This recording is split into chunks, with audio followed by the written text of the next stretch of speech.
bienvenue à la conférence de lancement de la 28e édition de Livre en Folie 2022. Nous sommes très heureux de vous avoir avec nous ce matin. Je dirais comme d'habitude, mais en réalité, c'est plus que comme d'habitude parce que cette année, on va renouer avec une partie des traditions de Livre en Folie.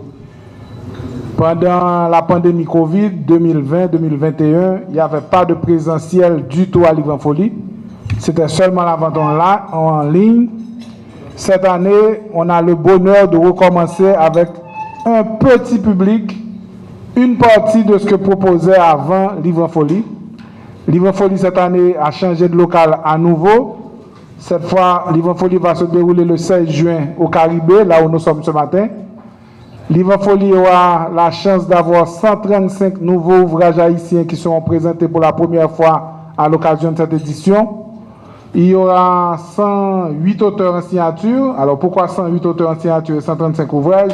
C'est parce que certains auteurs, comme Pierre-Raymond Dumas ou Louis-Philippe d'Alembert, qui sont les invités d'honneur, ont plusieurs titres et qu'ils vont signer pour vous le 16 juin. Livre en Folie cette année aussi, c'est une place spéciale pour les enfants. Dans le billet d'entrée, déjà, on donne 5 exemplaires du Petit Nouvelliste. Et j'ai à côté de moi Nadine Louis de la Fondation Toya qui depuis plusieurs années fait de l'animation pour les enfants à Livre en Folie et qui va recommencer cette année parce que Livre en Folie aura un public. On n'attend pas la grande foule cette année parce qu'on n'a pas la capacité au Caribé d'accueillir la grande foule. Il y a une chose qui disparaît totalement à Livre en Folie cette année, ce sont les cartes VIP et ce sont les milliers d'élèves qu'on savait inviter. On n'a pas la place pour le faire pour le moment.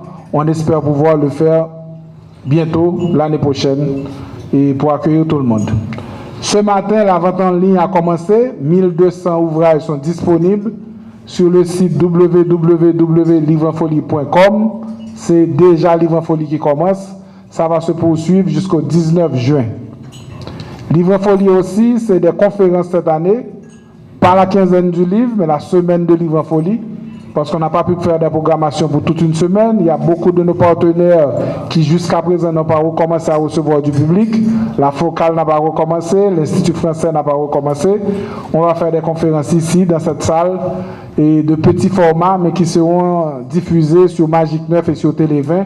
C'est pour garder le lien et continuer à réfléchir sur certaines thématiques qui nous intéressent. Et parce que nous croyons que la Constitution, par exemple, l'insécurité, par exemple, ce sont des sujets qui intéressent tout le monde.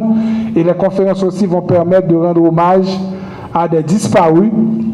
Et Jacques-Stéphane Alexis, 100 ans depuis qu'il est né, mais depuis 61, il est porté disparu. On va lui rendre hommage cette année à Livre en Folie. Et Ronnie Gillot, qui est un grand acteur de Livre en Folie, qui a disparu pendant la pandémie Covid. Il y aura une conférence en hommage à Ronnie Gillot. Il y a aussi une conférence à M. Dieudonné Fardin, éditeur, auteur et responsable du Petit Samedi Soir. On va lui rendre hommage aussi cette semaine au Caribé.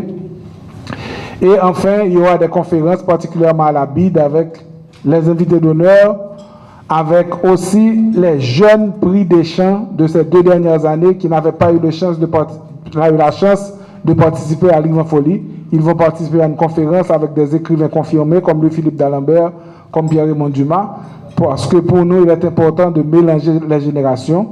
Il y aura aussi sur Magic 9 et sur Télé 20 une conférence débat entre les 2 invités d'honneur, Louis-Philippe d'Alembert et Pierre-Raymond Dumas, qui sera modérée par Emily Prophète, l'écrivaine plus que la ministre, qui connaît bien l'œuvre de ces 2 personnes.